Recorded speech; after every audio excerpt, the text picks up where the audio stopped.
Sponsored by Tasty Trade. I'm Julie Hyman. That's Josh Lipton.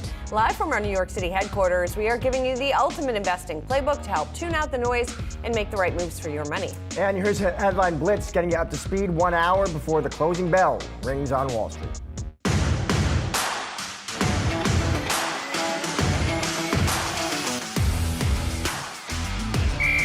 Make no mistake, this was a hawkish decision. We got a pretty marked reaction in both bonds and stocks, and so I think that's what's going on here. I don't think markets should have been quite as surprised as they were.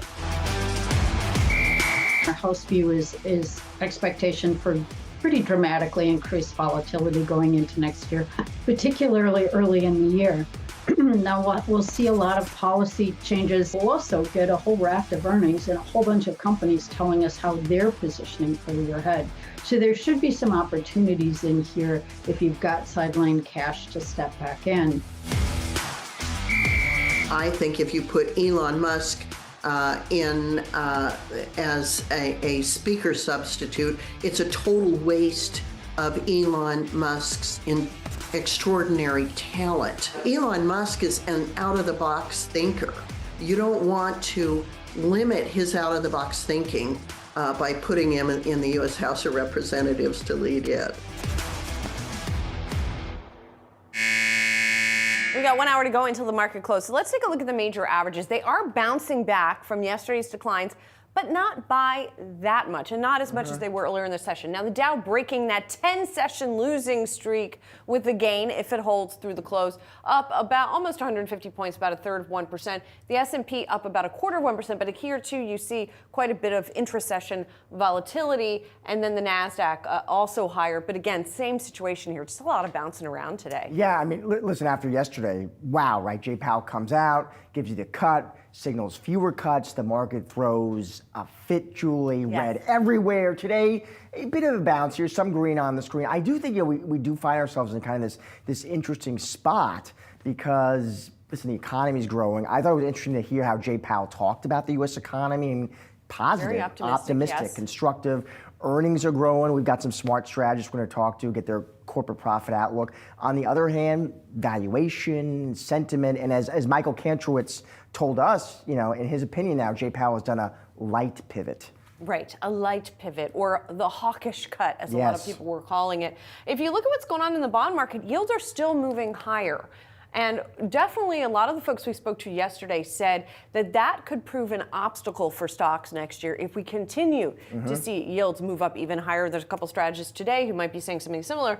Looking at some of the groups on the move today, too, could be instructive because, as we know, the last leg up in the market was led by large cap tech. That is not really what's happening today. We are seeing tech gain to some degree here. The XLK, the XLC, communication services, and infotech are up. Utilities, the best performers, but then you've got pressure on groups like real estate that are interest rate sensitive. Materials and energy are lower. So definitely a bit more of a mixed picture, a little bit of a rotation. Perhaps. Small caps will be interesting too. I mean, yesterday you saw, I mean, obviously red everywhere, but small caps really took it on the chin in terms of higher for longer, attractive valuations. As one strategist put it to us, this is, in his opinion, was kind of a tug of war that's going to play out for this sector. Well, and the tug is still going down, at least for the moment, for the Russell 2000. All right, let's get some perspective on this because U.S. stocks are indeed attempting a recovery after one of the market's worst days of the year. The Fed rattled investors with its hawkish tone, signaling less rate cuts were in play for 2025. Joining us now to discuss all of this is Binky Chadha,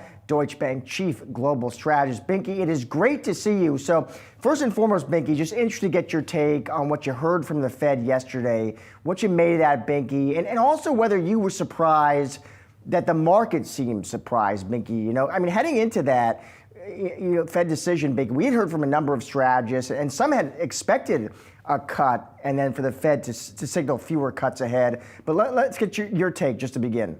Yeah, what I would say, and simply repeat, is that yes, I mean, the market appears to have been surprised by what actually is our house view. So, you know, we put it out there. We've been talking about it for a while. So, as many people have said, the biggest surprise was how surprised the market really was. But, you know, what I would add is whenever there's a surprise, and so if you think about 2022, it's a very, very clear playbook. the Fed surprises in one form or another. This kind of surprise is a little bit different. We were talking about hikes in the magnitude then. But the playbook was equities would be surprised, they would sell off, they would sort of consolidate, you would have a typical pullback, and the market would then come back. So it's almost like, the S&P 500 sort of absorbing the shock, coming back and moving on. There's a simpler way to think about what I just said, which is instead of looking at the equity market and yields like the 10-year, look at the equity market and rates volatility. Over the course of 2022, I think, if I remember right, it's sort of on a daily basis over the course of the year. Correlation's running at about 89-90% negative correlation between rates volatility and the S&P 500 equal weighted index. So it's just telling you that the market really responded to volatility. So at the end of 2022, the call was, is vol just going to keep going up or sustain? And our call was it wouldn't, and that's sort of how it played out. It's the first leg of the squeeze. So in terms of yesterday, I have no real good reason not to follow the same playbook. Yes, there's an element of surprise and creates volatility. But I do believe that rates reflect the cycle. They don't drive the cycle. And so, yeah, the cycle is strong, I think. And that's what keeps us basically very, very constructive.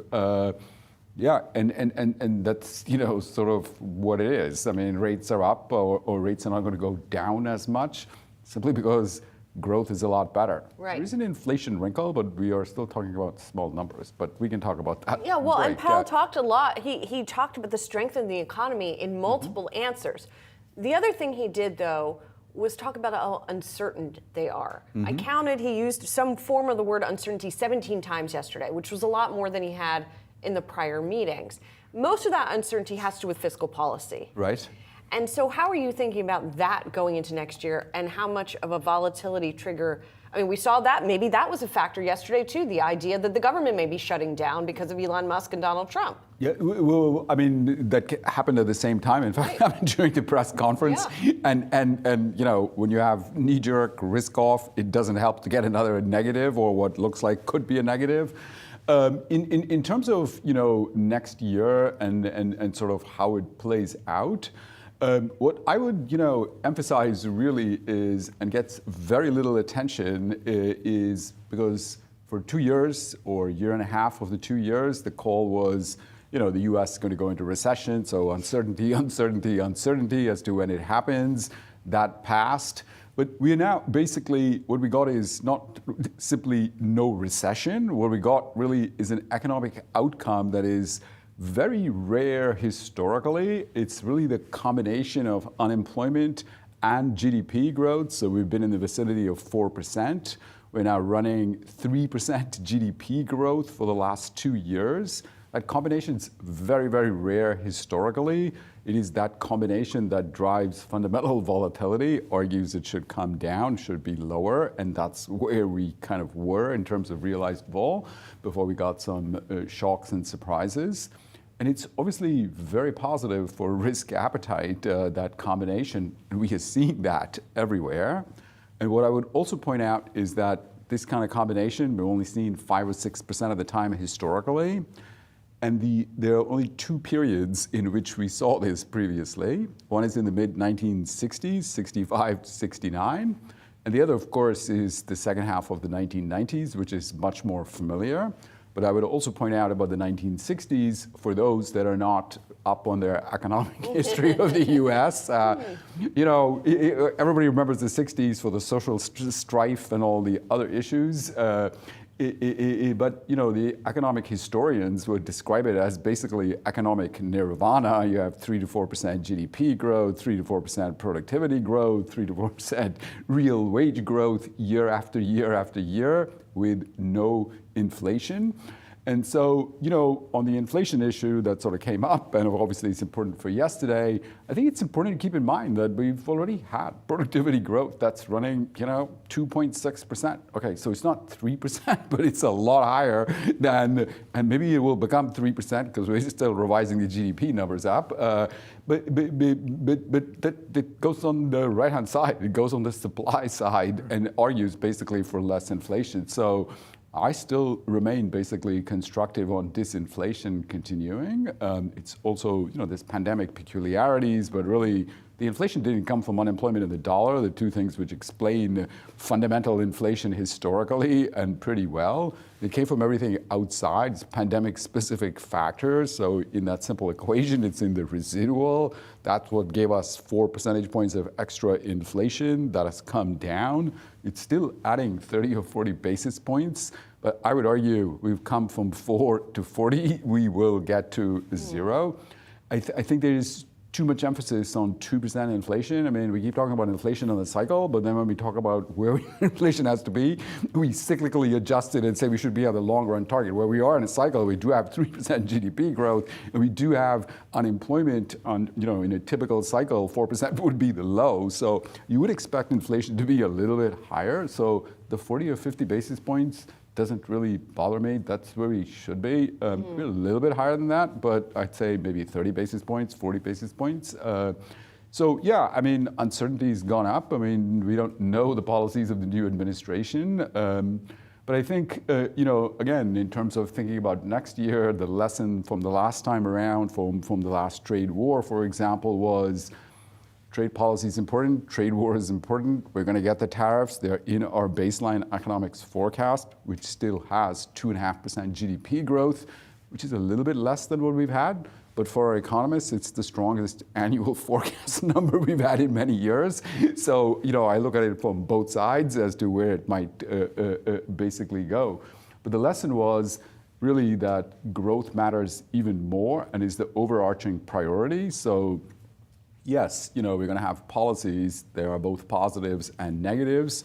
And if the negatives start to dominate, you will see, I wrote a piece in that period called, the Fed has relented, will Trump? And the answer was he already did. Thank you. Let me ask you, for viewers who are listening now, constructive on the market, where do you want to be overweight, though, Binky? Walk us through the sectors. Where's the opportunity? Sure.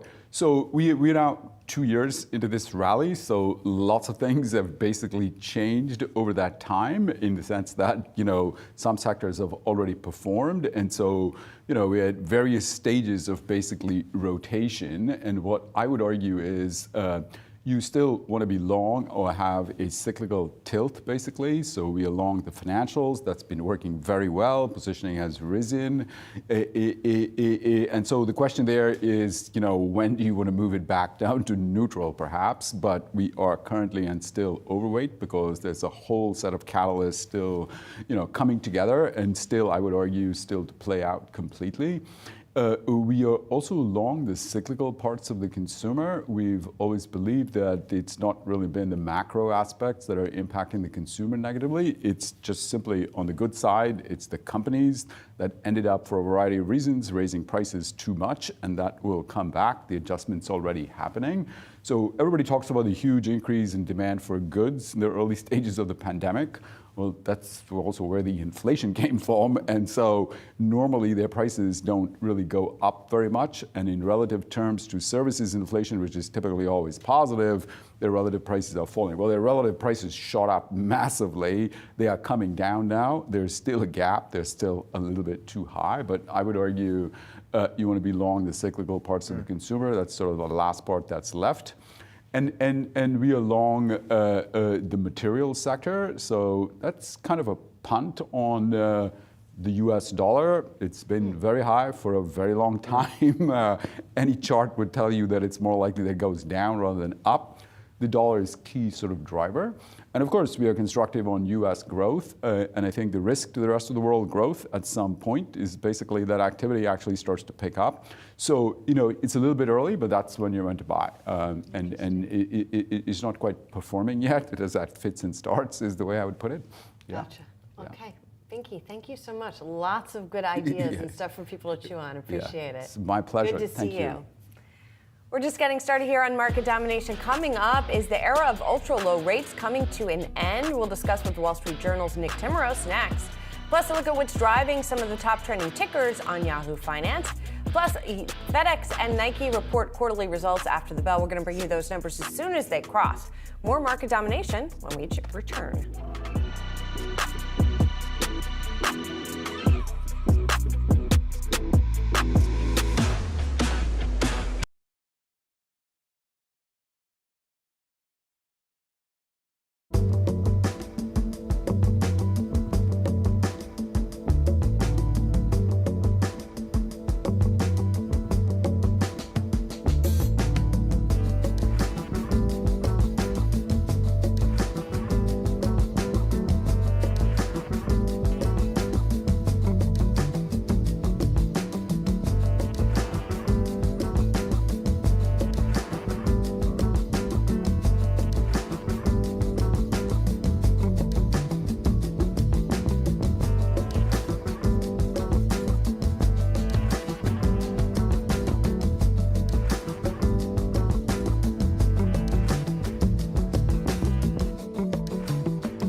The Fed cutting interest rates by 25 basis points at yesterday's FOMC meeting. And as we look ahead to 2025, many are wondering where the Fed sees the neutral rate of interest in the post-pandemic economy. That's the subject of our next guest's latest column. Joining us now, Nick Timmerose, Chief Economics Correspondent at the Wall Street Journal. Nick, the neutral rate, we'll know it by the whites of its eyes or something, right? It's like this highly unscientific thing that the Fed is trying to achieve.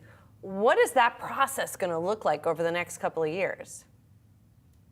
Well, it's hard to say. You know, it's an interesting concept because if you go back more than 10 years, this wasn't something the Fed was talking about publicly. And even if you look through the transcripts, it wasn't something that really played a big role in their thinking. It was only after the long spell of the lower bound when then Fed Chair Janet Yellen began to socialize this idea that maybe rates would be lower for longer because the neutral rate had fallen. And so now it's something that, you know, obviously gets a lot more attention, and the Fed puts a proxy for the neutral rate in their economic projections. Well, and Nick, I guess I should, let me just stop you before you go on, because it occurs to me that not everybody even knows what the neutral rate means. So first, tell people who are watching what we even mean by the neutral rate. Yeah, that's helpful. Think about what the right interest rate would be to keep inflation at the 2% goal, so to have low and stable inflation with maximum employment. What is the interest rate that best gets you there and keeps you there when there aren't shocks hitting the economy? Now, that's unusual, kind of a nirvana-like scenario where you'd be hitting your goals and there aren't any shocks hitting. But if you kind of can back out where that might be, you can use that to figure out whether, should you be stepping on the gas pedal or stepping on the brake as you set interest rates to try to keep the car going at the right even speed. And then, Nick, we have this other complicating factor, which you write about, which is that as the Fed tries to figure out here where neutral is at, we have Trump moving back into the White House and all this fiscal policy uncertainty. So how does that play into this as well? It just adds even more uncertainty, all of this. So if you go back before the election, and you listen to what Fed officials were saying as they prepared to and then began to cut interest rates, it seemed as if the big story for 2025 was going to be, all right, we know we don't need to stay at, it was then 5.25% to 5.5% Fed funds rate. So we're going to go lower, but are we going to go into the mid threes, the low threes, the low fours, the high twos? What's the destination? Where are we going here? And now, on top of trying to figure out that destination, I think and you saw this yesterday with some of their inflation projections, stepping back and saying, well, wait a minute, are we even going to be able to do that if we're hit with new shocks, potentially to growth or inflation from changes on trade and immigration and deregulation? Nick, were you surprised at the market reaction yesterday to what Powell had to say, which really, if you've been talking to market participants as we have over the past month, few weeks, he didn't really say anything that was that much of a shock. Yeah, it's hard for me to tell how the market is positioned. I'm not an expert in how the market's going to react. I wasn't particularly surprised by what we got in the documents at 2 p.m. yesterday. The fact that there were 2 cuts as the median projection for next year wasn't particularly surprising if you'd been listening to Fed official speeches. They seem to be on the fence and to have reservations about a cut at this meeting. So they delivered the cut, I would say, maybe half-heartedly with not as much conviction as the previous 2 cuts. And they reset the bar to cutting going forward. And the market yesterday obviously didn't like that. But it wasn't, I don't think it was this out of left field surprise. What was a little bit more of a surprise, frankly, was the inflation forecast, that they raised their projection for core PCE inflation next year from 2.2% to 2.5%, given what we've seen in the inflation data in the last couple of months and on the labor market. A number of analysts I talked to yesterday said it didn't seem as if the recent data had been enough to generate a 30 basis point increase in what you thought inflation was going to do next year versus the projection from September. And Nick, we also did have Cleveland Fed President Beth Hammack dissent. Of course, we had the Bowman dissent back in September. I'm just curious what you made of that, if anything. Well, Beth Hammack gave a fairly fulsome speech right at the end of the period where Fed officials can speak before they observe their customary quiet period, or blackout as we call it. So, I think maybe people were surprised that a Fed president in just her third meeting in the central bank system would dissent, but she had laid out reasons why she thought maybe they didn't need to make a cut here. And if you looked at the rate projections, there were three other people who put down for their year-end interest rate projection for this year that appropriate policy would have been to not cut interest rates yesterday. So whether that was a voting member who didn't feel strongly enough to dissent, but basically agreed that they didn't need to cut at this meeting, or a non-voting president who also would have dissented, I suppose we could learn in time. I do expect the minutes, the FOMC minutes in 3 weeks will have some language like a number of participants or a few participants. Some number of participants who supported an interest rate cut at this meeting would have also been okay doing nothing. That wouldn't surprise me at all. So, it shows, I think, that there's just less conviction in continuing to cut interest rates unless you see the labor market really weaken, or you get some of the clear softness on inflation that you had been seeing in previous months. Nick, always great to see you and have you on the show. Thanks for joining us. Thanks so much.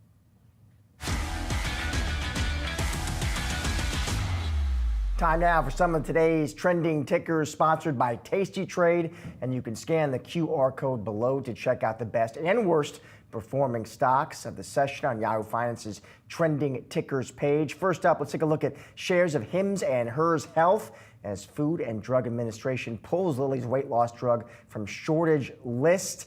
So this one's interesting, Julie. Seems like, okay, Eli Lilly's weight loss drugs, so Mounjaro, Zepbound, no longer in short supply in the U.S. The FDA is saying, okay, shortage is resolved. From what I understand, reading through these reports, that means compounding pharmacies have to stop making less expensive copycat versions. Though I also saw there seems to be some disagreement here. The compounding industry group saying, hold on, pharmacies still can't get enough of Lilly's drugs, but regardless, headlines come out, they hit, and you can see clearly having an effect. So, okay, just to explain this a little bit further. So Eli Lilly makes Mounjaro and Zepbound, which are one type of GLP-1. Novo Nordisk makes another type of GLP-1. It is that type that Hims and Hers makes a copycat of through compounding. The concern here is that now that the FDA has declared the shortage over for one class, that it will soon declare the shortage over for the other class as well. That's according to analysts. And also, given what you're saying about the back and forth, there had already been an extension. The FDA had already said back in October or so, in the fall, that the shortage was over, and that Compounding Association asked for an extension and sued the agency. Now the extension's done. They said there is still this that is happening. So all of that said, Hims and Hers is falling. And we should mention, Hims and Hers falling today, but that stock, of course, as we've talked about a lot, that has been a rocket ship this year. All right, turning to Lamb Weston, that stock taking a dive. The French fry maker slashing its guidance and replacing its CEO. And there's been a lot going on with Lamb Weston here. So the company said that Thomas Werner is no longer the CEO. He's leaving the board. Michael Smith is the company's chief operating officer, and he now will be stepping into the CEO position. Traffic at restaurants to whom Lamb Weston sells its French fries has been going down. They've been losing market share, and all of that led it to cut its full-year forecast for the second consecutive quarter. And it cut it by quite a lot here. The company is also under activist pressure from Jana Partners. So there's just a lot going on here. And Jana Partners, as we know, they've been arguing, rallying the cage here, saying the company needs to make changes in leadership or look for strategic options. In terms of the business, I thought it was also interesting, execs did mention declining restaurant traffic in the U.S., which does actually dovetail with that retail sales report this week, which was overall solid, but there were some weak spots, including food services sales. Oh, and by the way, one more thing going on. There had been reports that Post Holdings was interested in pursuing an acquisition of Lamb Weston. But then yesterday, Post announced it was buying another frozen potato company. And analysts said, oh, that means they must no longer be interested in Lamb Weston. So Lamb Weston shares went down yesterday. And then this forecast cut and CEO change. So much going on with today. French fries this week. A lot going on with frozen French. Applebee's even made news on the show. Endless French fries. We've been talking about French fries a lot. French We're going to fries. talk about them more in just That's a moment, true. aren't we? Yeah. Coming up, the clock is ticking toward a government shutdown. Can a deal be reached in time? We will discuss.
Well, with inflation pushing consumers to be more selective in where they dine out, restaurants are trying to distinguish themselves when it comes to offering the most bang for the buck. And the value wars are red hot right now. Take a look at this.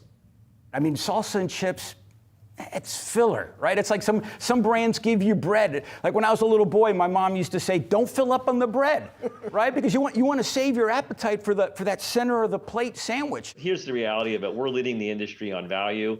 I think we've got folks that are trying to copy us. I think that's really good for the consumer because they're going to get better value, and it's very flattering to us. And so, anything that can bring, news to our unbeatable value of $10.99 in the marketplace is a good thing. Joining us now is Gregory Frankfurt, Guggenheim Securities Senior Analyst. Greg, it's great to see you. So as you can hear there, we had executives from Chili's and Applebee's on the show this week. They're going at it. But let's broaden out the discussion, Greg. As we head in now into the new year, into 2025, the restaurant sector, Greg, which you obviously know so well, just high level, Greg, how do you feel about that sector moving into the new year? Are you generally positive, constructive, Greg? Yeah, I think, looking back at 2024, it's been somewhat of a challenging year from a top line perspective for restaurants. Cost inflation's come down. You still have labor going up, but food costs are much more benign than they were 12 months ago. And as we look out over the next 12 months, we expect food costs maybe ticks up a little bit, labor kind of still sticky, the consumer seems like they've gotten a little bit better kind of towards the end of the year here. Darden reported this morning and talked about a little bit more resilience in the $50,000 to $100,000 consumer and how they're seeing a little bit of an uptick in their spending patterns. They did, but at the same time, Greg, it's good to see, by the way, they also still had the never-ending pasta bowl, and it lasted about a month longer than it did the prior year, right? Mid-August to mid-November. Are consumers going to still be seeing these kinds of value, value courting behaviors from the restaurant chains? I think the fundamental issue for restaurants right now are that if you look over the last 8 years, since we really got a tight labor market, restaurant prices are up about 40, 41, 42%. Grocery prices are up high 20s to 30%. And so restaurants are competing with grocery, and that is a challenge. And a lot of that comes back to 50 to 55% increases in restaurant wage rates. And so they're having to price this through at the same time as they're trying to compete with grocery. And so they're having to try to balance a consumer that's pushing back a bit with also delivering a bottom line that satisfies the investor base. Greg, I want your take on another name too. So Darden, I know you like, gotta buy that one. Starbucks, you're neutral, Greg. How come? And what would it take for you to get more bullish? Yeah, look, they have a new CEO in Brian Niccol. He's, I think, 101 days on the job at this point. And I think he's done a lot of the right things. There's a lot of exuberance that went into that stock immediately. And they have a lot of competition. Dutch Bros, Seven Brews, some of these names that are growing very quickly have been adding a lot of capacity to the space. One thing we would like to see Starbucks do is to take some of the capital that they've been using for growth and to reinvest it back into the stores, back into equipment innovation, back into reimaging. And we think if we see that, that would make us more constructive on the ability to comp. But if you look over your coverage universe generally, I mean, you mentioned Darden. I know you have a buy on that stock, and obviously it's doing very well today. Do you think they're going to continue to outperform going into next year? We like Darden, and one of the things that's been a positive for them is that they are relatively attractive stock multiple for a company with catalysts that are very clear. They're adding Uber Direct into the stores. They haven't really marketed that, but they will do so over the coming months. They're being much more aggressive with putting protein forward concepts in front of the guest, and so we think that there's a lot of tailwinds to the top line story for Darden that may not exist for a bunch of other restaurant companies out there. Greg, thank you so much, and happy holidays. Likewise, happy holidays.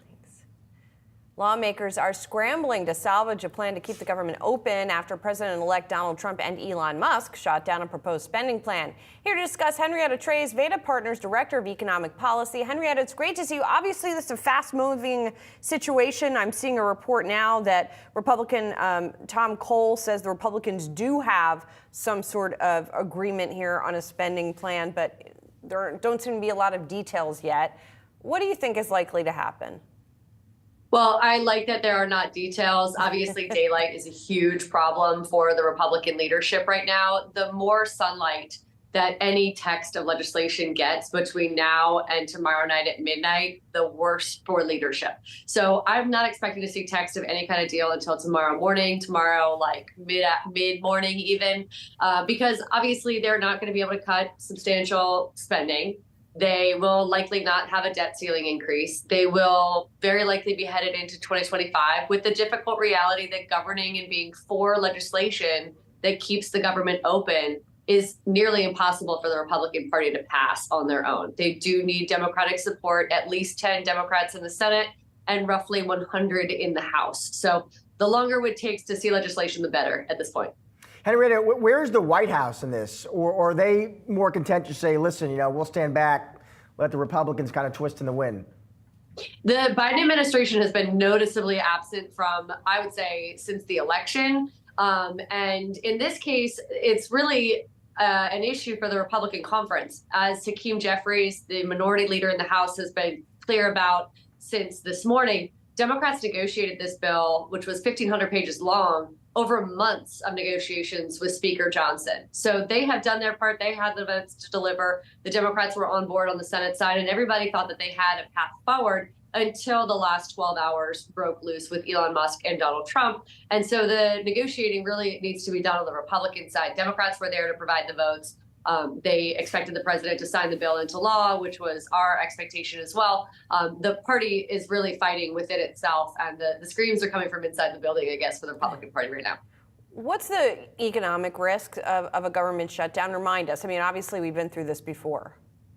Yeah, I mean, what you see for the average citizen watching right now is national parks will shut down, staffers will be furloughed, non-essential personnel will be sent home without a paycheck. Those pay cycles are usually every 2 weeks. The 15th and the 30th is the good way to think about it. So right after Christmas, you're not receiving a paycheck. The cost is about $11 billion for a government shutdown. It's a costly endeavor. And I think one of the things we need to be clear about is that next year, Republicans will be in control of both the House and the Senate, which means that if they shut the government down now, reopening it in 10 days or so is going to be even more difficult than closing it today. So they really are incentivized to act and to vote to keep the government open beyond tomorrow night at midnight, which is why our odds are relatively low at 20% that we see a shutdown right now. Reopening would be even harder than keeping it open. And on the one hand, Henrietta, it does seem like some of Elon Musk's rhetoric about cutting government spending is popular. But on the other hand, shutting down the government doesn't tend to be, right? Yeah, I mean, being against the deficit, being for deficit reduction is easy. It's popular with Americans of all political stripes. Being for spending cuts, specifically anything with details behind it, is very, very hard. So you can be for reducing federal spending, but that is not the same boat as actually cutting federal spending, as we've seen repeatedly from the Budget Control Act in 2011 to the Fiscal Responsibility Act just last year. They do not have the votes for cutting federal spending. They barely have the votes to keep the government open, and obviously will rely on the minority party, which this year is the Democratic Conference. And they're going to need their votes to keep the government open, which is very popular. Shutting it down is generally unpopular. Yeah, Henry, if there was a government shutdown and Americans felt frustrated, upset by that, who do you think they would blame on this one? I mean, would it go Republicans, Democrats? Would it be pox on both your houses? How do you think it would actually play out? Yeah, we just have to go by history. The longest government shutdown ever was for 35 days from 2018 to 2019, right around the same exact time when Donald Trump was president, and the Republican Party got blamed for that shutdown, just as has been the case for the last decade with shutdowns. I think the American voter is generally pretty clear on who's driving the bus here, and who's driving the bus is really the House Freedom Caucus, members who will not vote to keep the government open at any federal spending level because they haven't identified a rate that's low enough. They haven't identified deficit reductions that are sufficient.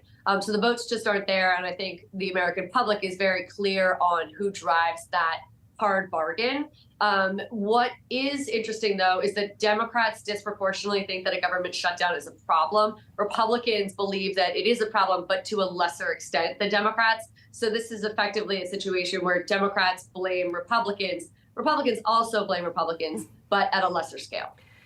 And to what extent is Elon Musk driving the bus, Henrietta? I mean, we have sort of this unprecedented situation here where this person who is not an elected official seems to have an enormous amount of sway right now. Is this how it's going to be? Is this his role? Yeah, absolutely. I think one of the things that maybe should be clear to everybody at this point is that folks in DC live on X. People read X, formerly known as Twitter, all day long, every day. Elon Musk has a very wide following, and members are very eager to be supportive of federal spending reductions. So there's a quick movement to join the Doge caucus in both the House and the Senate. There is, as I mentioned before, it's very popular to be for deficit reduction, and that's what the Department of Government Efficiency aspires to attain. It's very different to actually be for reducing federal spending with specific line items. So Elon Musk is absolutely driving the narrative. Members see that he captures a lot of attention. And of course, a lot of these members, especially on the House side, who are up for re-election every 2 years, need to be in the public spotlight. I would encourage your viewers to follow the senators. The senators are much less interested in what Elon Musk has to say. They are very resentful of either a president or an outside body that tries to dictate what they should do. You could see it in the first example of Trump's cabinet nominations, suggesting that the Senate and House go on recess. Senators did not take kindly to that. They quickly rejected that idea, and it will not come to pass. That's what's going to happen here as well. So Elon Musk has a very substantial amount of sway over House members who are up every 2 years, but senators are elected to 6-year terms. They feel very powerful, more powerful than the president, and they're not wrong. Henrietta, great as always to see you. Happy holidays. Happy holidays.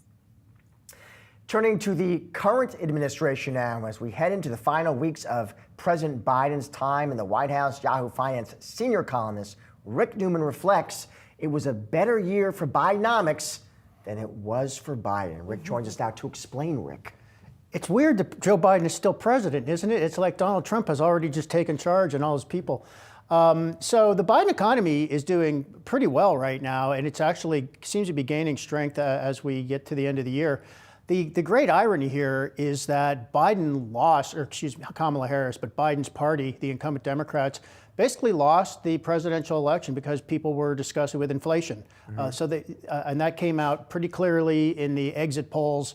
It was clear in the polls beforehand, the economy, inflation in particular, and immigration were basically the top issues. And so it was the inflation of 2022 and 2023 specifically that people were mostly upset about. I mean, inflation has come down all year, including the things that were getting people most upset. Groceries, grocery inflation is now in the 1% range. Gasoline is cheaper than it was a year ago, those sorts of things. And so that's nonetheless why Kamala Harris lost association with the Biden economy. But here, Jay Powell, Fed chair, said it's a remarkable economy earlier this week. It really is. The U.S. economy is doing better than any other advanced economy. It seems to be getting better as we approach the Trump administration. So it looks as if Donald Trump is going to really enter office with a tailwind, which is an economy that's doing pretty well.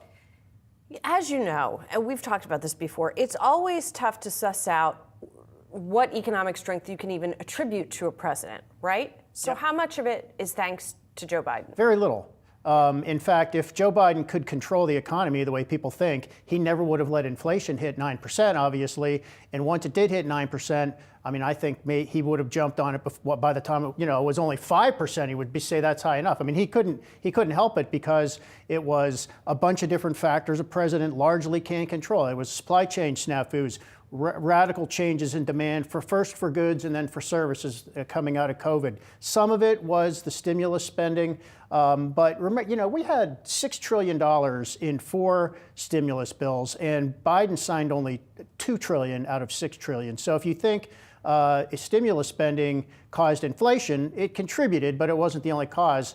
Trump signed $4 trillion of that into law, and Biden only signed $2 trillion. The bottom line, though, is that the president gets credit or blame for what happens in the economy, no matter what, no matter how much he or she, well, really just he, actually was responsible for that. And Trump got hammered on that in 2020. It wasn't Trump's fault that we had a pandemic that caused this super deep recession that we were then trying to climb out of in the fall of 22, but that hamstrung Trump when he was trying to get elected. So that's just the way it goes. And none of this tells us, what's going to happen in the second or third year of the Trump economy. It's quite possible that there are forces in the economy right now that are going to cause a recession in 12 months or 24 months. You never really see them coming until they're almost there or they're in the rearview mirror. So that could be happening. Just doesn't look like it. We don't see it right now.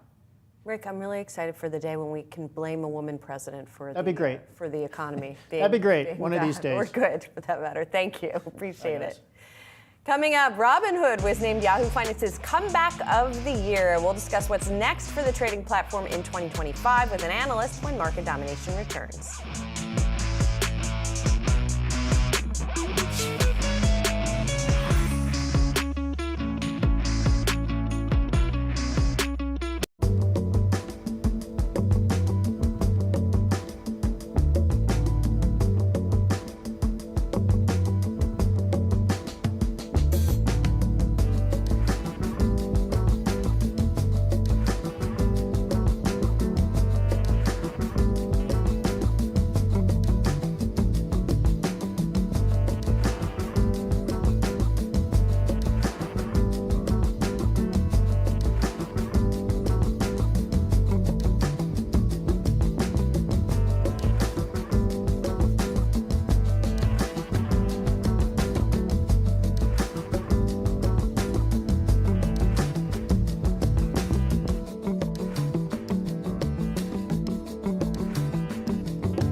Robinhood stock is up nearly 190% this year as the company has become consistently profitable while also delivering a host of new products for investors. Robinhood's massive growth in 2024 has been a compelling story, landing it the title of Yahoo Finance's Comeback of the Year.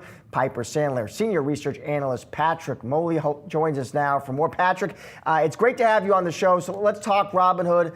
Comeback of the year, Patrick. The stock move there this year, remarkable, Patrick. Do I stick with it in 2025? Is it still a buy at these levels? Yeah, I think it is. You look back at the last year. They've doubled their assets under custody. Trading volumes are up significantly. But I think that the most exciting piece of this growth story is ahead of us. They've done a lot over the last year to help retain customers, and they've been building. They've been growing out the product offering. Late this year, they announced a web-based trading platform. That opens them up to 50% of the retail market that gets done on a web platforms that they've never really had access to before. So they're increasing their total addressable market. They're rolling out things like futures, things like options. And I think next year is going to be even more exciting than this year when it comes to the growth you're going to see from this company. Well, and it's so interesting to me, the willingness on the part of customers to take advantage of these other services, right? Are we talking about a cohort that is pretty much digitally native, and so they're basically willing to take advantage of whatever product Robinhood's going to throw at them? Yeah, I don't know if I'd say any product that Robinhood's going to throw at them, but they're definitely a younger demographic that's much more focused on mobile trading and open to things like crypto that maybe an older generation wouldn't be open to. 75% of their customer base is either millennials or younger. So when we talk about things like the crypto offering, for example, they have a customer base that's much more willing and able to adopt crypto products, things like staking. These are things over the next year we expect them to expand significantly. So I would say that they're, I think, relative to somebody like a Schwab or an Interactive Brokers, the customers are, as you say, probably much more open to trying new products if they're introduced on the platform. After you have the kind of run Robinhood has enjoyed this year, obviously media question would be about valuation. How do you think about that? Yeah, it's interesting right now. Our price target, $54. We have them at about 40 times forward earnings. If you look at brokers historically have traded around 20 times forward earnings. So I think that, double the multiple on a stock like Robinhood relative to the group in general, I think given the growth opportunity there is an appropriate multiple.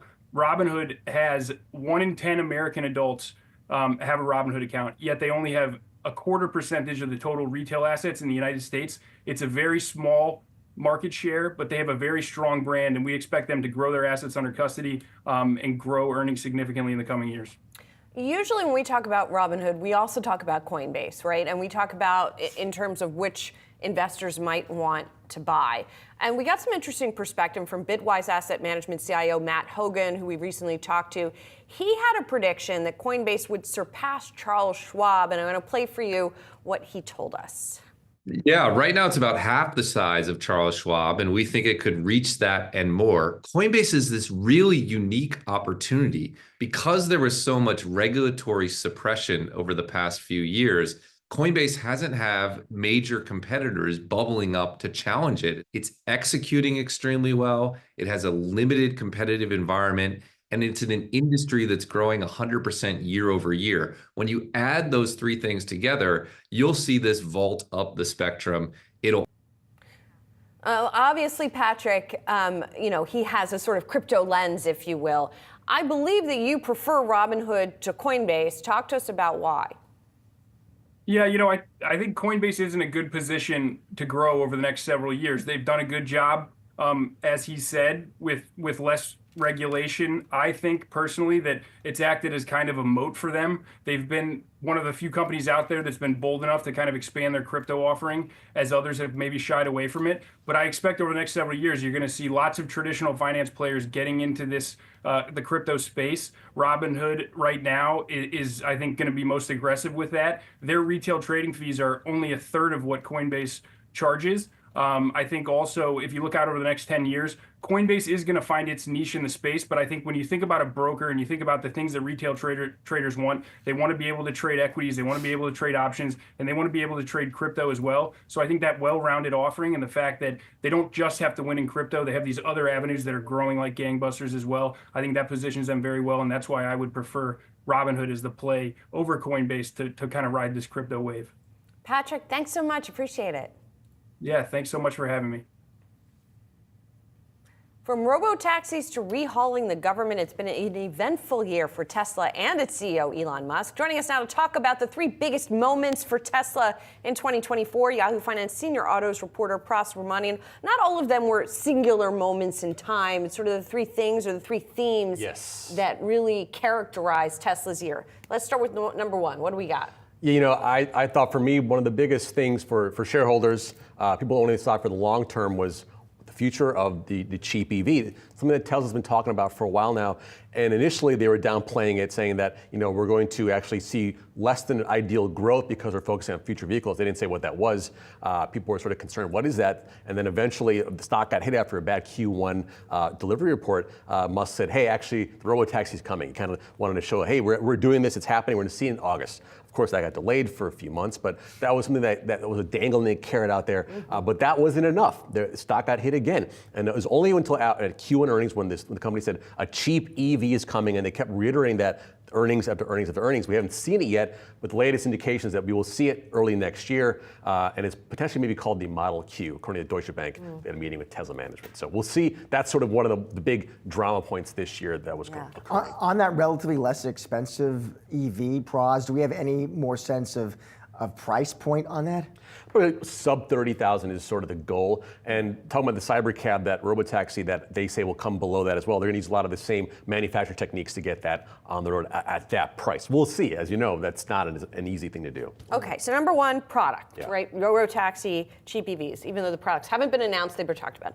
Thing number two, Elon Musk's pay and the drama over it. Yeah, that continued throughout the whole year, right? Yeah. When the judge in Delaware rejected his pay package, Musk said, "I am not comfortable owning or not comfortable growing Tesla without 25% of the ownership of the company." And he thought that was kind of interesting because he sold so much stock to buy Twitter, but that's another thing. So we had this whole drama with this thing. The board said, hey, we will have a vote, and you can vote on the pay package as well as changing our state of incorporation. They voted in the affirmative. Musk was happy that overhang was gone, the stock went up. But then, of course, just a few weeks ago, the Delaware judge said, you know what, doesn't matter. I'm still invalidating the pay package. So we're going to see that play out next year. Yes. Final point, Pras. The final Tesla point, I believe, dovetailed with what we heard from Dan Ives over at Wedbush. But walk us through it. Yeah, I mean, basically, it's Trump's big bet, that big gamut, Musk embracing Trump. These two guys sort of now are two strange bedfellows. But for Musk, it really paid off in Tesla. After the election win, Tesla stock's up almost 90% since that election win. It's just an astounding number. It's the combination of his closest to the government, but also changes in robotaxi and autonomous driving policy and legal requirements that will help Tesla. And I think that's what we're seeing that in the shares as of the end of the year. Yeah. Well, we had Dan Ives, I mentioned on Wedbush on the show, Pras, bullish as ever, and that was part of the thesis, right? That Trump now is going to accelerate, fast-track self-driving technology. Yeah, and also maybe tariffs and tax policy too. So we'll see. We shall. Pras, thank you. We are counting down to the closing bell on Wall Street and markets. They are losing steam here, well off the highs of the day at this point.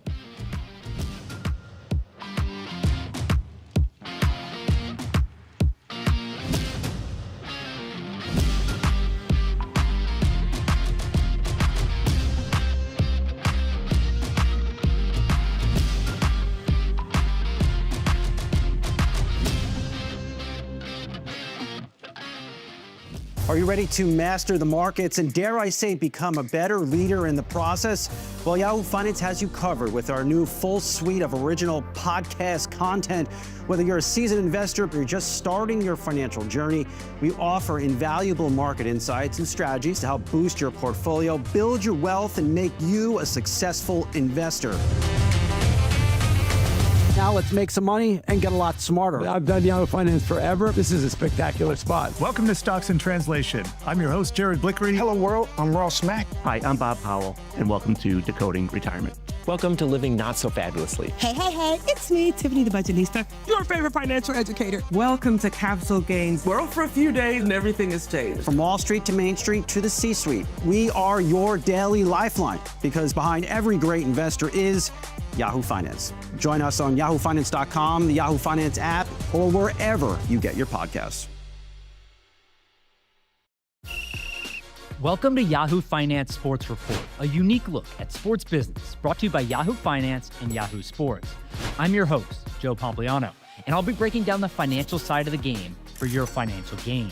We'll go beyond the headlines, analyzing all the latest sports news, the teams, the trades, and billion-dollar deals, so you and your portfolio will win big.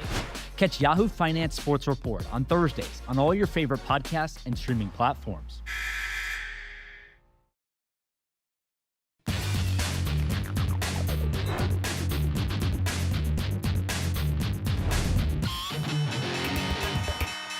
There's the closing bell on Wall Street, and now it is Market Domination Overtime, sponsored by Tasty Trade. We're joined by Jared Blickery to get you up to speed on the action from today's session. Let's start with the major averages here, really fading into the close here. Of course, we had a big decline yesterday. We had the Dow down for the 10th straight session. We had the S&P having its worst day in about 4 months. And so initially, there was a bounce back from that. Early in the session, we saw kind of out of the gate the highs of the session, and then things kind of went sideways to down from there. So the Dow now finishing the day up a bare 16 points here. So not much of a recovery from yesterday's selling. And when it comes to the other two majors, not a recovery at all. Here too, with the S&P, stocks opened at the highs and then went down from there, and finishing the day lower by about 0.1% for the S&P 500, and the same for the Nasdaq here.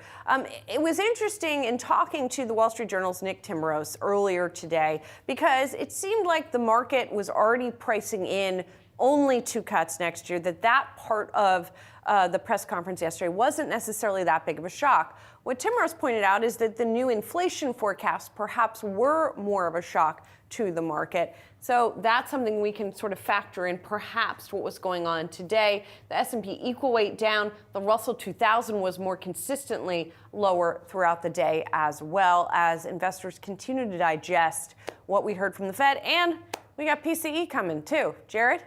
Yes, and we kind of know what PCE is going to be tomorrow, because Powell said it a couple times yesterday. It's going to be lower. It's going to be a bit low, and we'll find out exactly at 8:30 a.m. tomorrow.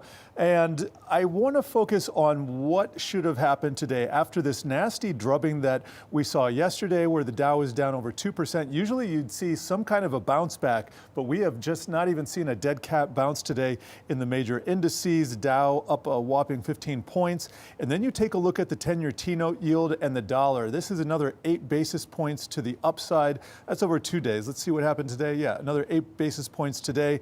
And this has just been a problem for risk assets. U.S. dollar index is now at a multi-year high. This is a 3-year chart, so this is basically a 2-year high for the dollar. And I've been kind of harping on this, so I'm going to move on to the sector action, but it remains a focus. Utilities won the day. That was up over 0.5%, just barely. Financials in second place, tech in third. Real estate was leading to the downside. That's an interest rate sensitive play. Materials, that is a 14th down day for materials. Not a lot of people talking about that because it's a sector that doesn't get a lot of attention. The miners are in there. We saw gold and silver taking a big hit over the last 2 days, but that's a story. Value, the value VLUE, that ETF is also down 14 days, and so is the SPLV low volatility ETF. So there are things happening in the market that are a little bit strange right now. This is my leaders for today, and we're seeing Korean stocks in the number 1 position, and you don't see that very often. Bitcoin is in the rear here. Let's go over to Bitcoin. I know it's not a stock, but we're going to check out what it is doing. 96,000. It hit 108,000 yesterday, or maybe the day before, and it has just been down ever since. So here's the 3-day slide, down about 9%.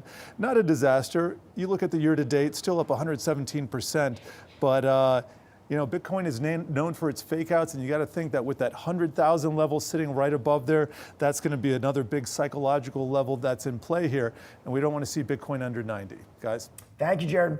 Dow Industrial's finally snapping its losing streak after 10 days, but just barely. The major averages closing well off the highs of the day. As for bonds, the 10-year yield extending its run higher, now closing in on 4.6%. And joining us now is Julian Emanuel, Evercore ISI Senior Managing Director of Equity, Derivatives, and Quantitative Strategy. Julian, it's always good to see you. So maybe let's start with the action we are seeing in the bond market right now. You're looking at the benchmark 10-year. It's backed up 4.57, Julian. I'm just curious, in your opinion, how much of a challenge is that, Julian, for the stock market? Does that level represent to you, critical resistance? So in the near term, the expectation was not before 2 o'clock yesterday afternoon that you were going to go above 450, which was a big stopping point since the post-election environment, and actually where bond yields topped out as Scott Bessent was announced as the candidate for Treasury Secretary. And so that's definitely a surprise. But when you look at it and you think about the history of the bond market over these last several years, yields above 4.5 become at least a temporary headwind, which is what we're seeing, which we think is what we're likely to continue to see. Above 4.75 becomes something a bit deeper. And if you look at the highs of the cycle, 5%, that's where we think stocks get in trouble. The good news is there are a lot of shorts in the bond market right now. And so we don't necessarily think that you're going to go 4.75 or 5 before stocks end up stabilizing. Well, and Julian, and it's great to see you, by the way. Your year-end forecast for next year is 6,800, right? So that if indeed you think that yields getting much higher from here would be more of an obstacle, does that imply you don't think they're going to get much higher? Do you think inflation is going to start to moderate more? And, how does the Fed play into this equation also? So we don't actually necessarily think that inflation is going to moderate. Look, the Fed told you yesterday that 2.5% was the number. And interesting, because a lot of people say, well, the Fed thinks inflation is higher. They actually think it's higher than the lower they thought previously. And as we know, core PCE is basically looking at sort of 2.8 to 2.9 right now. So that definitely represents a continuation of the lower inflation trajectory. But again, when you think about sort of the dynamics around policy, it's not clear that the combination of tariffs and immigration reform won't backstop inflation further. And frankly, the fact that we're wrangling on the debt ceiling has got to be a cause for concern that the bond vigilantes are watching very closely. Your year-end target for the S&P 500, Julian, for 2025, what is that target right now? And walk us through how you get there. So 6,800, and to us, what it is this sort of recognition that on the one hand, volatility is going to be caused by the bond market, and at 25 times where earnings are now, looking ahead sort of a bit more in line with 25, 26, extrapolating out to the end of next year, acknowledges the idea that in an expensive market, bad news is likely to have an outsized reaction, as we've seen in the last couple of days. But on balance, you're going to have very strong earnings growth, think close to 10%. And you're still in this period of time where we've actually seen productivity gains in recent quarters that aren't AI driven, and that AI is likely to help catalyze further in 2025, at the same time that you've had really these long-lasting effects of the monetary stimulus that were put to work to combat the pandemic, very similar to the periods of the 1920s and the 1950s, both of which were decades of above average share price returns. Julian, at the same time, what could next year be like? Broadly higher, but I believe you're also looking for an uptick in volatility, right? And you said something interesting in your note, which is you said people should buy stocks when the VIX is high. Explain to us, I guess, first of all, how often do you think the VIX is going to be high? Do you think we're going to get more spikes in the VIX next year? And why should people buy stocks when that happens?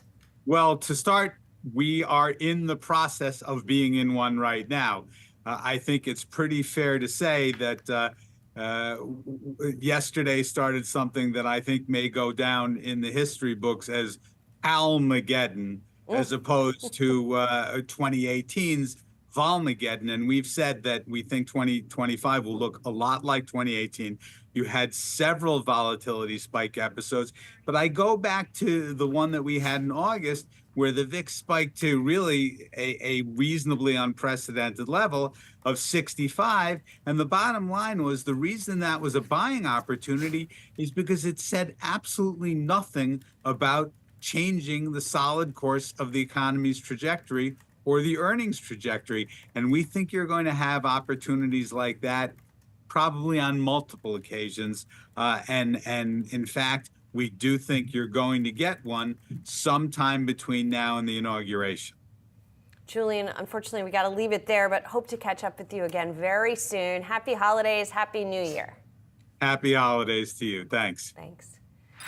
And we got to get to FedEx. That's because those shares are shooting higher by some 11% here. The company announcing it's going to split into two publicly traded companies, will be spinning off its freight division specifically, and also is coming out with its fiscal second quarter numbers here. So going to be spinning off this freight division into a new publicly traded company. This follows on a strategic review that the company was doing of its business. So it's not entirely unexpected that this is happening. It's going to execute that transaction, it says, within the next 18 months here. At the same time, the company coming out with numbers that are broadly ahead of estimates, unless you're looking at the full year. So let's get to the second quarter first. Second quarter adjusted earnings per share, $4.05, $3.98 is what analysts had been anticipating. Revenue a little bit shy of estimates, but for the full year, the company is cutting its adjusted earnings per share forecast to $19 to $20. It had seen $20 to $21. So Josh, a lot of headlines coming out here.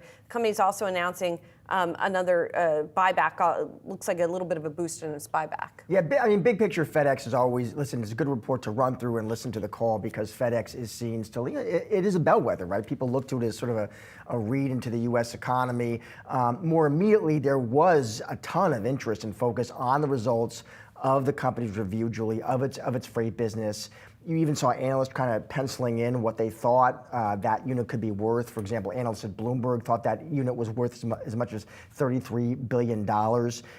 Interesting to hear the execs talking about the reasons for this, what they hope to gain from the separation. You see CEO Raj Subramanian saying, through this process, we will unlock value for our freight business and position FedEx to create even greater value for stockholders. It was interesting because I saw some analysts in their previews to clients saying they thought the macro backdrop looked kind of sluggish for FedEx, but they thought the spinoff, that's what they were focused on because they thought it would put a floor under shares. Yeah, and Subramanian in the statement acknowledging some of the challenges here, including what he called the weak U.S. domestic demand environment and the expiration of the U.S. Postal Service contract here. So, and he says the second quarter, though, shows our efforts to transform our operations are working. We're going to keep tracking developments here and keep tracking the shares as well. We shall. All right, simply put, Intel, we know, had a tough 2024. Shares of the company have fallen more than 60% since the year began. In November, the company lost its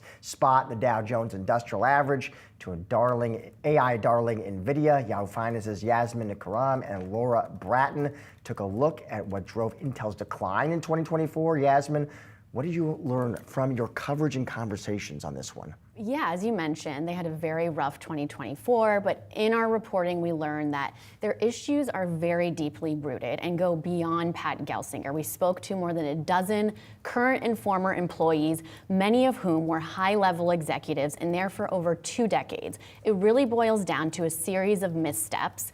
Executives didn't prioritize innovation. Projects were often killed if they didn't immediately contribute to revenue or if they threatened existing projects or products. An example, their early push into mobile before the iPhone was released wasn't prioritized or ever set up for success, we were told. Intel had a license to use the latest ARM design back in the early 2000s and sold it a year before the first iPhone was released. They were also late in adopting the most advanced machinery to make AI chips. Intel also fumbled multiple attempts to enter the AI chip market after Project Larrabee, the next effort to rival NVIDIA, completely fell flat on its face. We were told there was a lot of infighting happening between executives behind the scenes. And another overarching theme we heard was that investments weren't being properly used. And a big example of this was that we're told Intel had about 10 advanced machines to make AI chips, but weren't using them. They were plugged in, but literally flushing billions of dollars down the drain. And I do want to read a statement because we have been talking to Intel throughout this entire reporting process. Intel tells us in a statement that, quote, "We are executing with our rigor on our plan to rebuild product and process leadership and improve our profitability. The work we are doing to strengthen our product portfolio, combined with our disciplined focus on driving returns on our foundry investments, supports our long-term strategy to deliver sustainable financial performance and unlock shareholder value." All right, Laura, so if you are long this name, 2024 probably can't come to an end soon enough, right? I mean, it's just a brutal year. But what comes next? I mean, there's a lot of places. Is it manufacturing? You got a permanent new CEO to look for, right? Right, yeah, that's a great question. So Gelsinger was ousted on December 1st, and he had the strategy of opening up Intel's manufacturing business to external customers, so its foundry business. And that was a hard job because Intel, remember, its manufacturing had been delayed or had faced delays on various processes since 2015. A prior CEO, Brian Krzanich, had tried to get Intel into the foundry business, but those efforts didn't really go anywhere. So, Gelsinger was really trying to do foundry in a big way. Right now, since his ousting, they have 2 new co-CEOs who have said that they're going to stick with that strategy. And Intel has really staked its future on this next advanced manufacturing process called 18A. There have been some issues with that process so far, and that's really what analysts say is Intel's last hope of catching up with TSMC, its rival. So 18A was delayed from the first half of 2025 to rolling out now at the end of 2025. We spoke to a current employee in Intel's foundry who said there have been problems running running chips from customers through the 18A process, and they said that Intel isn't ready for external customers. Analysts say that there are really no easy answers here and that they need a hardened semiconductor expert as the CEO. The last thing that I will say is that Intel doesn't have easy answers because its product side would be better off outsourcing to TSMC, while its foundry side would be left with no revenue in that case. Some say that Intel should divest from its foundry, but then that would put its CHIPS Act funding at risk. So, we're hearing a lot of things from a lot of different sources, and we'll keep you all up to date. I'm really interested in who that new permanent CEO is going to be. Because I remember when Gelsinger got the pick, there was excitement, right? Because he was a technologist, engineer. He knew Intel. So are they going to go with another engineer? Do they go with someone with a finance background? We'll wait and see. Yeah. It's a really interesting question. Everybody's waiting to see what's going to happen. Laura, Yasmin, thank you both. Appreciate it. And coming up, Nike's quarterly results are crossing the wire. We're going to have the numbers for you next when Market Domination Overtime returns.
Nike out with its numbers, and the shares getting a quick pop here of 10%. That's as the company still is showing some revenue declines here. Revenue falling for the third straight quarter, down about 8% here to $12.4 billion. That is, though, a little bit better than analysts had been anticipating. 12.35 without rounding versus the 12.13 billion that analysts were looking for. Gross margin also coming in a little better than estimated, 43.6% versus 43.1% estimated by analysts on average here. And the company's earnings per share also beating 78 cents to 63 cents that analysts have been anticipating. Now, Elliott Hill taking the reins here at Nike, and there is a lot of optimism around his new leadership. In this statement, he says he's had an energizing 60 days of being back at Nike. He is a boomerang, so to speak. And he says, our team is ready to go, and I'm confident you will see more moments of Nike being Nike again. Josh, that's really the challenge here, to regain that sort of Nike magic that made it an outperformer for so long. Yeah, I mean, listen, it's surging, at least initially in the after hours, but of course this stock, we talked about, Julie, it had been plenty beat up. I mean, heading into the print, it was down about 30% this year. But you're right, I mean, listen, all eyes are on new CEO Elliott Hill. Became CEO in October, obviously a veteran, knows Nike inside and out. A lot of questions about tactics and strategy. How does he think about innovation going forward? How does he think about rebuilding relationships with retailers? And of course, the competitive landscape. I mean, it is much tougher now with a lot of big, Skechers, Deckers, On Holdings, and all of this, Hoka, all of this taking time. I mean, you've got to turn around a battleship here. Yes, and a couple of things he's been doing out of the gate, rebuilding some of the relationships through the wholesale channels with retailers like Foot Locker, and clearing out the inventory. They were really over-inventoried, and he's been working that down. So let's talk more about Nike right now. For a closer look at the results, let's get to Bernstein senior analyst Anisha Sherman. So Anisha, first look here, first blush, what are you seeing here in terms of perhaps the progress that Nike is making? Yeah, I think it was a good quarter. They beat top and bottom line, which was unexpected. As you said, they came in ahead of numbers, and they came in ahead of their own guidance. So that's a good sign. And I think particularly the good sign for me was the commentary. We'll hear more on the earnings call, but the commentary even in the press release was around taking immediate action, returning to sport, returning to our roots, being Nike again. That is something Nike always goes back to the well. Whenever they've had a down year, in the past decades, they go back to their roots of sport. So I expect we'll see a lot more sport focus in their marketing and their product launches, kind of reminding people what their roots are and where they come from, which has sort of been lost in the last few years as their innovation and their focus has been off sport. Anisha, what do you think new CEO Elliott Hill, what do you think his priorities should be as he orders them? I mean, should it be focused on innovation pipeline? Should it be distribution strategy? How would you think about it? The innovation pipeline is a hard one to fix quickly. It takes 18 to 24 months to design a new line of products. So to some extent, he has inherited the pipeline of his predecessor for the next year at least before he can have any real impact. What he can do tangibly now is on distribution, on getting back into order books at retail, particularly in some of these running specialty retailers that Nike exited several years ago. And Elliott Hill's background is perfect for this. He's been at Nike 30 years. The first 20 were in sales. The last 10 were in management, overseeing the entire channel. So he is intimately familiar with the channels. He has relationships with all of the major retailers globally. So he is the perfect person to lead this return back to distribution. And the innovation will happen as well. They've been investing against it, but that's more of a longer lead time effort that you can't pivot on short notice. Anisha, I'm going to put my shopping hat on for just a second here. Are Nikes on sale right now as they try to clear it out? And how long are they going to be on sale? And how long can perhaps our margins going to be maybe pressured as a result?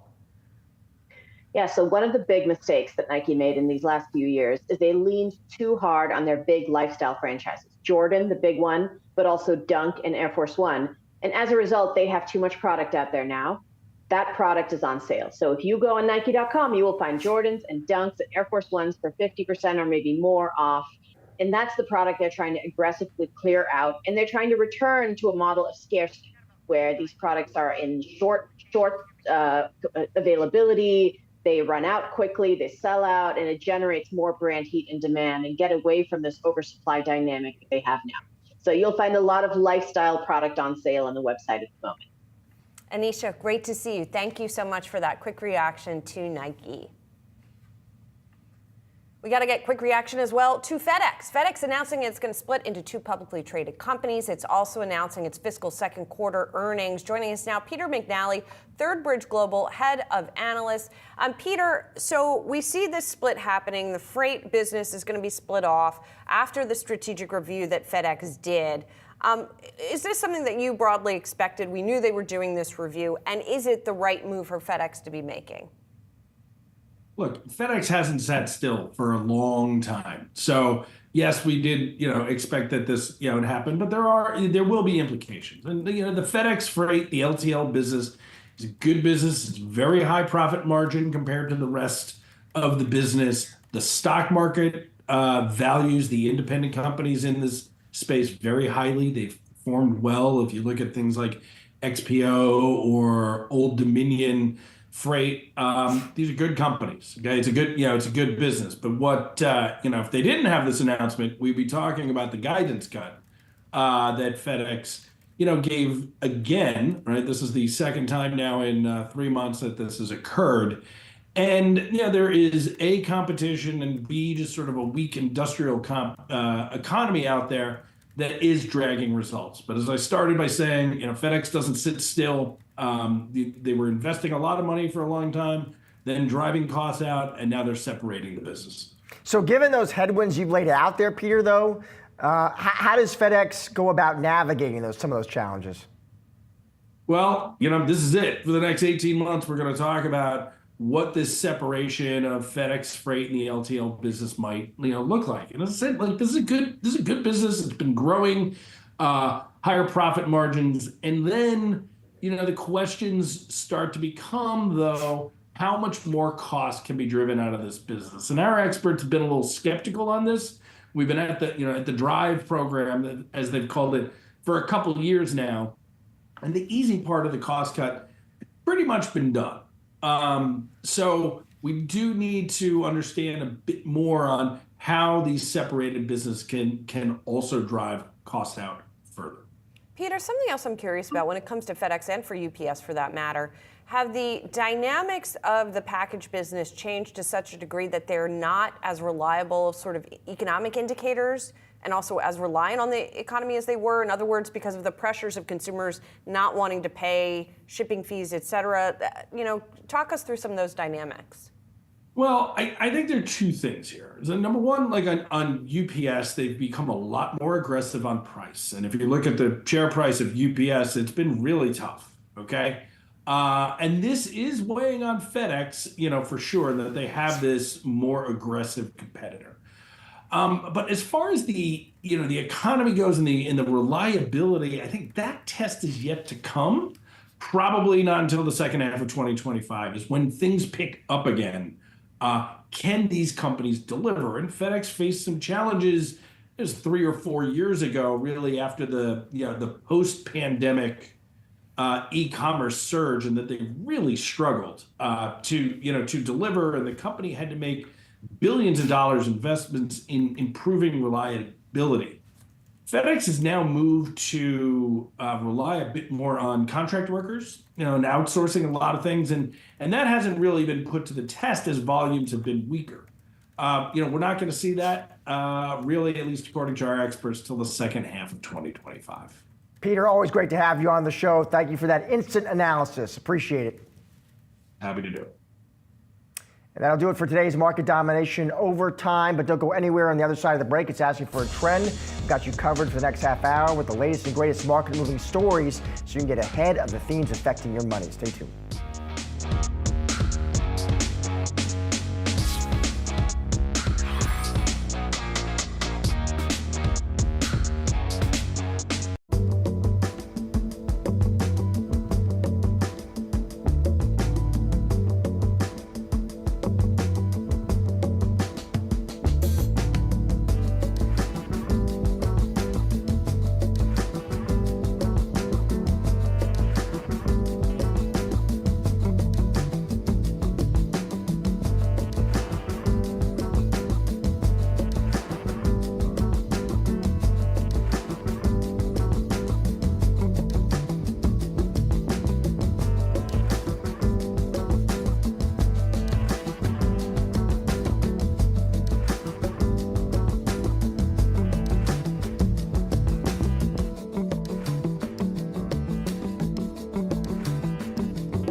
Hello and welcome to Asking for a Trend. I'm Josh Lipton, and for the next half hour, we're going to be breaking down the trends of today that'll move stocks tomorrow. There's a lot to keep track of, so we're focusing on what you need to know to get ahead of the curve. Here are some of the trends we're going to be diving into. At long last, the Dow finally snaps its 10-day losing streak, but just barely. We're going to dive into some of the market trends of the day. Then, have you ever seen the curious case of Benjamin Button? Well, what if the economy is doing the same thing? We're going to try to figure out if it is aging in reverse. Plus, it's a great time to be an NBA owner. We're going to dive into the newest team valuations, reveal which franchise is at the top of the list. Well, according to my next guest, the U.S. economy is aging in reverse. Here to explain that is Jared Franz, Capital Group senior economist. Jared, it's good to see you. So you describe this economy as it's the Benjamin Button economy, Jared. I did not see the movie. I think I get the general concept, aging in reverse. Why, Jared, is this the Benjamin Button economy? That's right. And so for those of you who haven't seen the movie, the main character played by Brad Pitt ages in reverse. So starts the movie as an old man and then ends the movie as a baby. And so why I think this is similar to the U.S. economy and kind of an analogy for where we are. We look like we're late cycle, but instead of going actually into recession, we could actually be aging in reverse and going to mid-cycle. Now, if you look historically back at mid-cycles, those can last in the post-World War II period up to 5 years. So this could be a great time for investors to think about long-term investments. But how did this happen, Jared? If you're right, and this is an aging in reverse economy, why? The main reason is the labor market. So the post-pandemic labor market is very different than it was pre-pandemic. And so we see labor markets that have excess demand relative to supply. That's persisted even 4 years after the pandemic has happened. We think that's going to continue to happen into 2025. So if the labor market stays resilient, wages stay at 3.5%, unemployment rates stay between 4 and 4.5%, and we have job growth, you net that out, that's a good income setup, which drives spending. So that's the reason why. It really goes back to the labor market and how it's changed post-pandemic. And so if you're right in this analysis, Jared, it means what? Not just for 2025 and beyond. What would be the implications? The biggest implication is that this could be a longer cycle than people expect. So if you look at mid-cycles, again, they go 3 to 5 years, let's say, and if this mid-cycle goes that far, then you add a late cycle onto that. And so we could be looking at more like a 30 type recession, something that's very far off. And so we want to keep invested, keep that long-term strategy in place, and stay invested, really. That's the idea. So if you're right about the macro, about the economy, it's good news. Your point is for the stock market. Can we get even more granular? Can we go under the hood of the stock market? Where would I want to be positioned? Regardless of what's happening with interest rates, one of the biggest places you can be positioned is really in AI, artificial intelligence. And that's something we've been doing at Capital Group for some time. We've been looking at it for almost 10 years now. And so the first phase was neural networks. The latest phase is LLMs. And so as you think about the long term, we're really bullish about where AI could be in the long run. And so we're constructive on the big hyperscalers, but also on power companies, utility companies. There's a lot of benefit that can come from those for those who stay invested, of course. Let's end here with a question about Washington, Jared. Obviously, Trump is moving back into the White House. There is a tremendous amount of uncertainty about fiscal policy, right, when it comes to how that's going to play out, taxes, tariffs, regulation, immigration. And we had the Fed meeting yesterday at the presser. Jay Powell even talked about that uncertainty, right? I think he kind of likened it to sort of driving in the fog. All that uncertainty, Jared, how does that impact, how does that play into your forecast for the economy, if at all? When we look back at the press conference yesterday, the FOMC made a couple big changes. One is to inflation and one is to interest rates. The big change in inflation was to raise their inflation forecast to something more like 2.5% for next year. That was a big change. And as a result, what they've also done is with their interest rate forecast, raise that as well. So as we think about what's going to happen going forward, that's not something that we're expecting that in our base case view, that we're going to have higher rates for longer. And the terminal rate could be closer to something like 4%. So that's not a surprise to us. Now, we'll see what happens with the administration. We're keeping our options open, and it's really one of those cases of having to see what actually is in legislation. hard to look at where we're at right now and not have anything on paper to really have an expectation. But if you look back historically, the U.S. economy can operate at a higher interest rate environment, can operate at a higher inflationary environment. And again, it just goes back to the resilience of the U.S. economy that if we're aging in reverse, going back from late cycle to mid cycle, that you don't want to miss opportunities here. The Benjamin Button economy. Jared, thanks so much for your time, your insight. Appreciate it. Thank you. The Dow closing the day higher, snapping its longest losing streak in 50 years. And Yahoo Finance's Josh Schaefer joins us now with the trading day takeaways. Josh. Hey, Josh, yeah, so the Dow did slightly close above the flat line, but the other two averages closing in the red after all three were up about 0.5% today. So what's been holding up markets? Josh, we talked about that big sell-off yesterday post that FOMC meeting. One of the things that we were talking about, Josh, is, of course, that dot plot, right? The dot plot moved.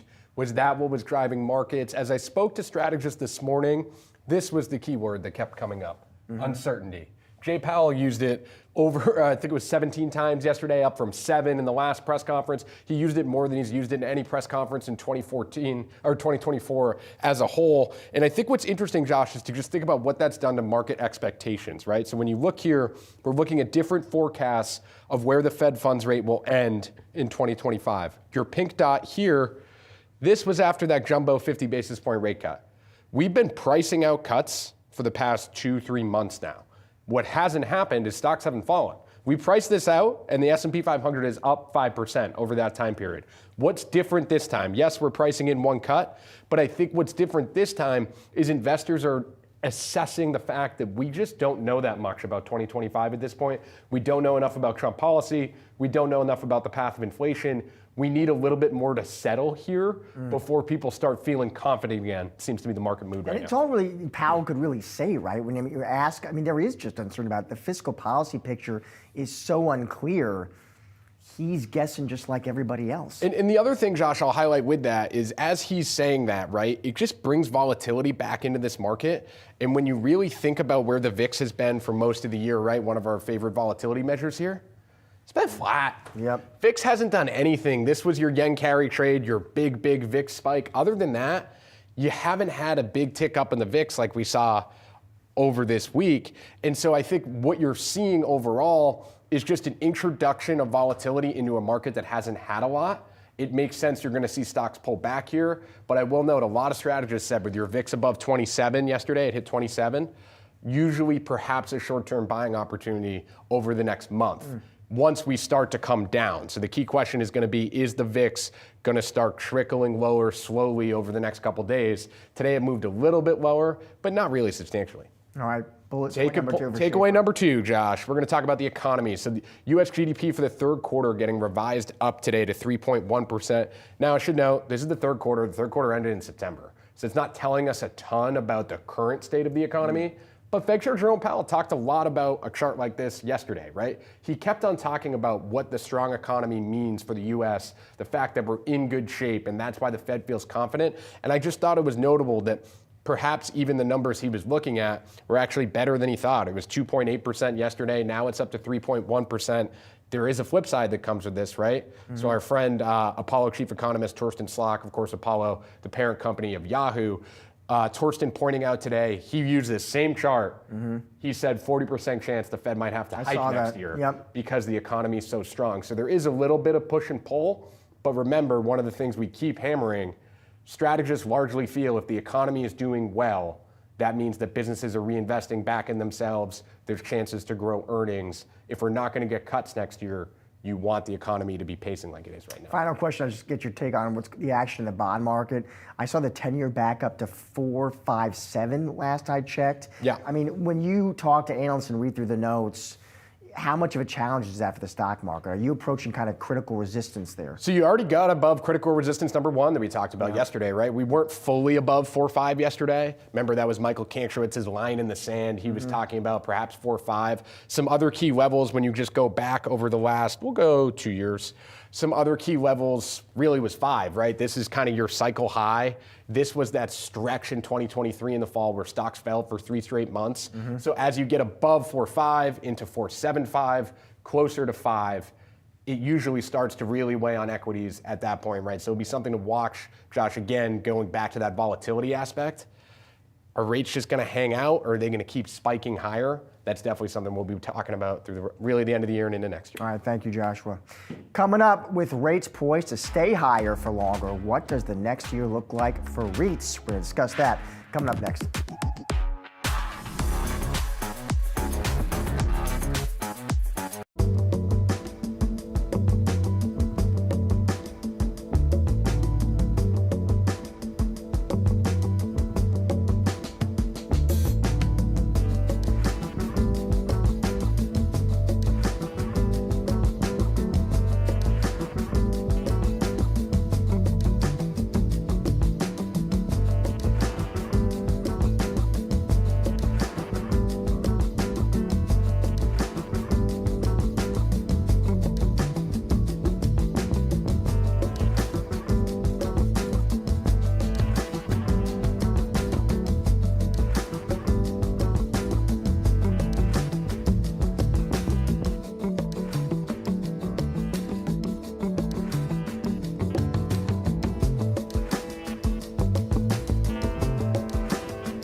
From healthcare to data centers, we're looking at the wide-ranging reach of the real estate investment trust sector. And for more on what investors can expect from REITs in 2025, we're bringing in now Macerich CEO Jackson Shea. Jackson, it's good to see you.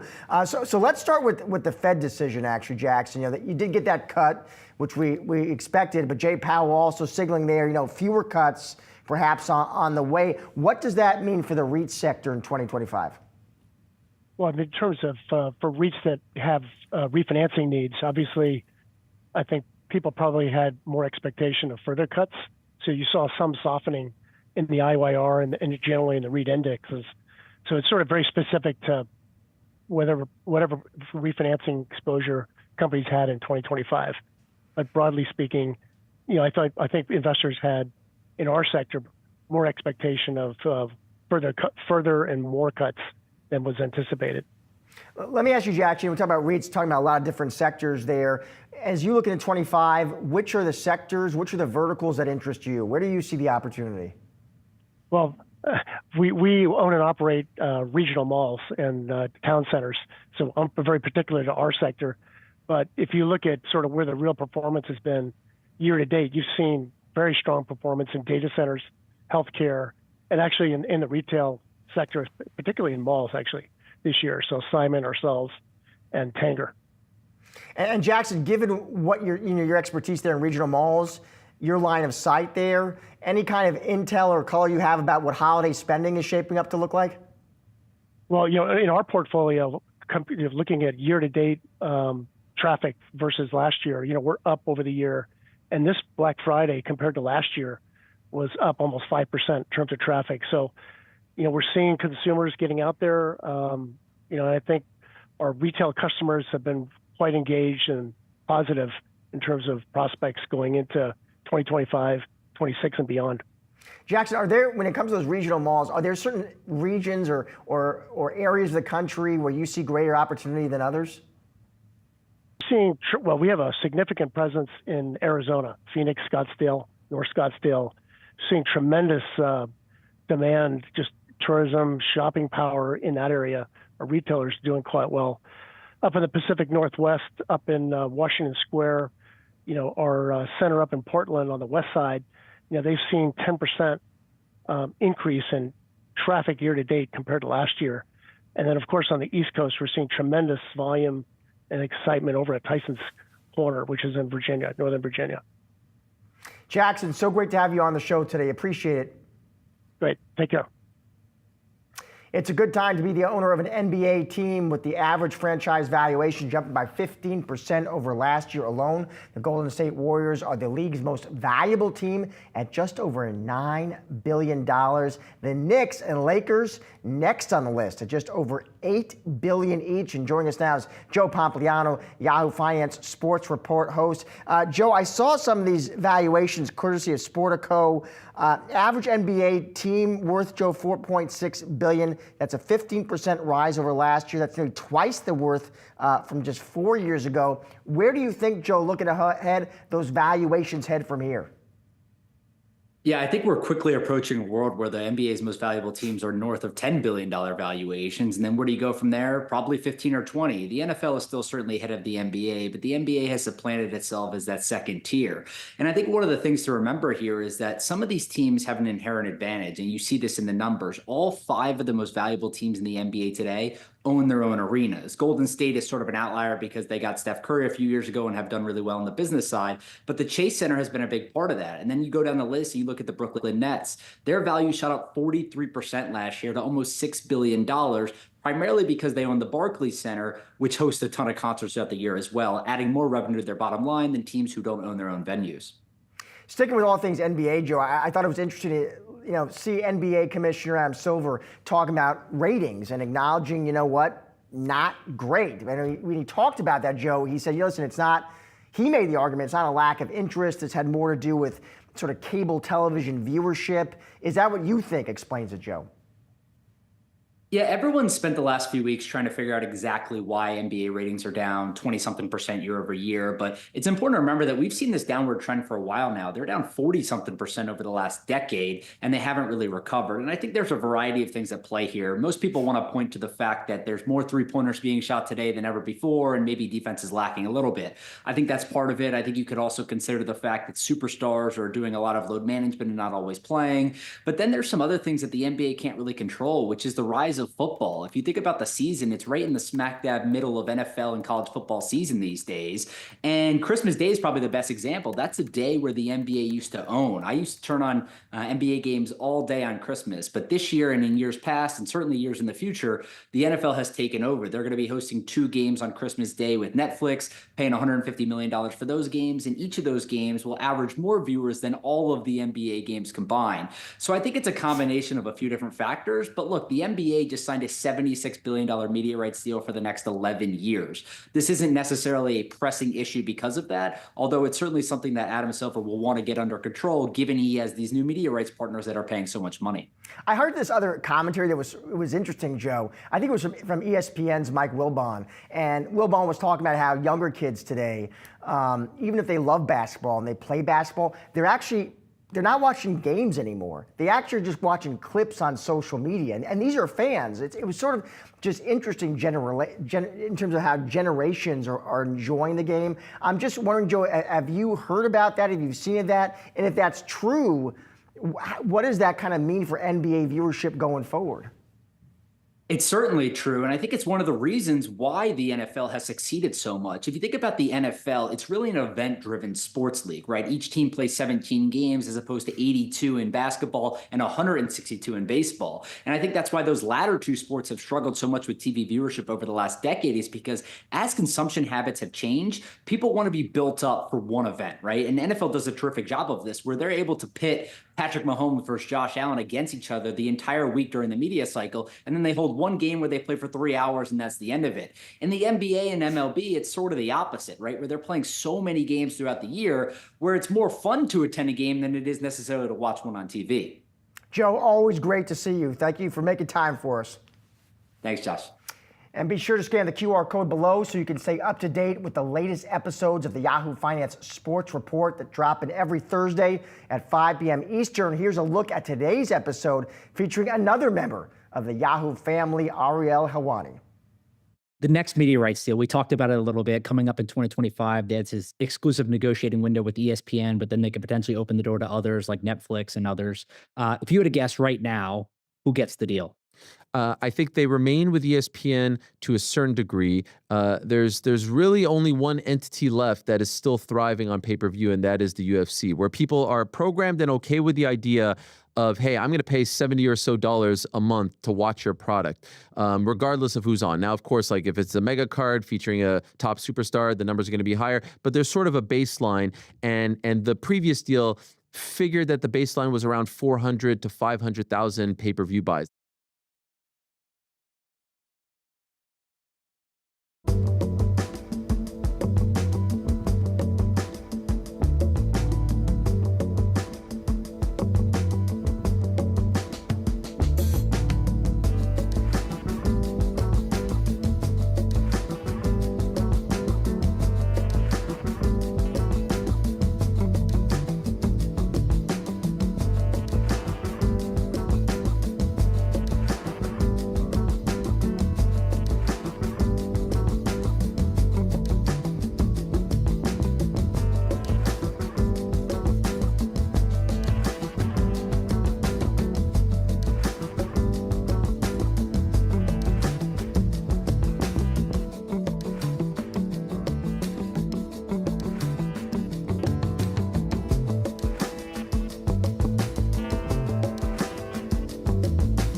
Time now for To Watch Friday, December 20th, sponsored by Tasty Trade. Starting off on the economy, monthly PCE data, that's personal consumption expenditures, is coming out in the morning. Economists forecasting the Fed's preferred inflation gauge to hold steady on a month-over-month basis, with headline PCE at 0.2% and core PCE slowing to 0.2%. The new data giving us more insight into how the Fed could proceed with interest rates next year. The Fed cutting rates by 25 basis points at yesterday's meeting and signaling only 2 cuts in 2025. Moving over to earnings, we're going to be getting some reports from Carnival and Winnebago. Carnival announcing results for its 4th quarter in the morning. Analysts expecting record fares to aid the company's quarter. They'll also be listening closely for any clues about how the cruise line can sustain robust bookings going into 2025. And looking over at the consumer, the final reading on consumer sentiment is coming out in the morning. That number expected to tick up slightly to 74.2. And finally, tune in to Yahoo Finance's Opening Bid podcast. Our very own Brian Sazi will be interviewing San Francisco Fed President Mary Daly.